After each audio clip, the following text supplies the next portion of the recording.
എല്ലാ മാന്യ ശ്രോതാക്കൾക്കും MGM റേഡിയോ ക്ലബിന്റെ പുതുവത്സരാശംസകൾ.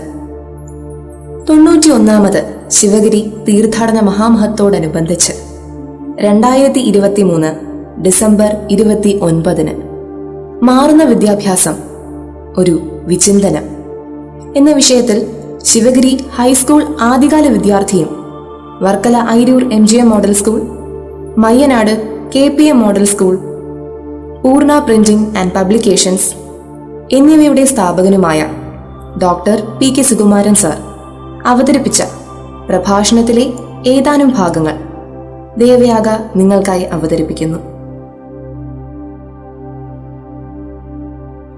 ശിവഗിരി തീർത്ഥാടന ലക്ഷ്യങ്ങളിൽ ഏറ്റവും ഒന്നാമതായി ഗുരു നൽകിയത് വിദ്യാഭ്യാസത്തിനായിരുന്നു.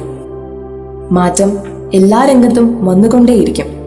എന്നാൽ വിദ്യാഭ്യാസ രംഗത്ത് കാലഘട്ടത്തിന് ആവശ്യമായ മാറ്റങ്ങൾ സംഭവിക്കുന്നതായി കാണുന്നില്ല. വിദ്യാഭ്യാസ രംഗത്ത് സജീവമായി പ്രയത്നിക്കുന്ന യുനെസ്കോ പോലെയുള്ള ലോക സംഘടനകൾ ഉണ്ട്. ലീഗ് ഓഫ് നേഷൻസിന്റെ കാലത്ത് ആരംഭിച്ച ഇന്റർനാഷണൽ ബ്യൂറോ ഓഫ് എഡ്യൂക്കേഷൻ യുനെസ്കോയിൽ ലയിച്ചു. ഈ ലോക സംഘടനയുടെ പ്രവർത്തനങ്ങൾ വിദ്യാഭ്യാസ രംഗത്ത് സജീവമായി പ്രവർത്തിക്കുന്നവർ പഠിക്കേണ്ടതും ആവശ്യമുള്ളവ സ്വീകരിക്കേണ്ടതുമാണ്. വിദ്യാർത്ഥികളെ ആരും മനസ്സിലാക്കുന്നില്ല എന്നതാണ് വാസ്തവം. അതുകൊണ്ട് വിദ്യാർത്ഥികളെ നന്നായി മനസ്സിലാക്കുന്നിടത്താവട്ടെ തുടക്കം.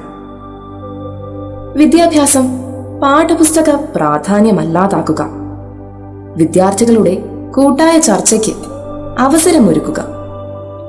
ഈ ആശയങ്ങളുടെ അടിസ്ഥാനത്തിൽ 2 സ്കൂളുകളിൽ ഞാനൊരു പരീക്ഷണം നടത്തി. ഒരു പരിധിവരെ വിജയിച്ചു കാണുന്ന ഈ പ്രോജക്റ്റിന് ഞാൻ നൽകിയിരിക്കുന്ന പേര് 2020. 40 മിനിറ്റുള്ള ഒരു പീരീഡിൽ 20 മിനിറ്റ് മാത്രം അധ്യാപകന്റെ പ്രസന്റേഷൻ, ബാക്കി 20 മിനിറ്റ് 4 മിനിറ്റ് വീതം 5 വിദ്യാർത്ഥികളുടെ പ്രസന്റേഷനും ചർച്ചയും. ചർച്ചയ്ക്ക് ആവശ്യമായി റെഫർ ചെയ്യേണ്ട പുസ്തകങ്ങൾ ലൈബ്രറിയിൽ ഉണ്ടായിരിക്കണം. ഡിജിറ്റൽ ലൈബ്രറികളായാൽ നന്നായിരിക്കും. ഇതിൽ നിന്നും മനസ്സിലാകുന്നത് പാഠപുസ്തകം പ്രധാനമല്ല. പാഠപുസ്തകത്തിനു പകരം ഓരോ ക്ലാസ്സിലും ക്ലാസ് കരിക്കുലം നൽകിയാൽ മതിയാകും. വിദ്യാഭ്യാസത്തിന്റെ ഗതി നിശ്ചയിക്കുന്നത് അന്നുള്ള ഭരണാധികാരികളായിരിക്കും. ഈ നില തുടർന്നാൽ ഉന്നത വിദ്യാഭ്യാസത്തിന് മാത്രമല്ല, സ്കൂൾ വിദ്യാഭ്യാസത്തിന് പോലും വിദേശ രാജ്യങ്ങളെ ആശ്രയിക്കേണ്ടി വരും. വിദ്യാഭ്യാസം അന്തർദേശീയ തലത്തിൽ മാറ്റം വരുത്തുമെന്ന് കേന്ദ്ര സംസ്ഥാന സർക്കാരുകൾ ആവർത്തിക്കുന്നുണ്ട്.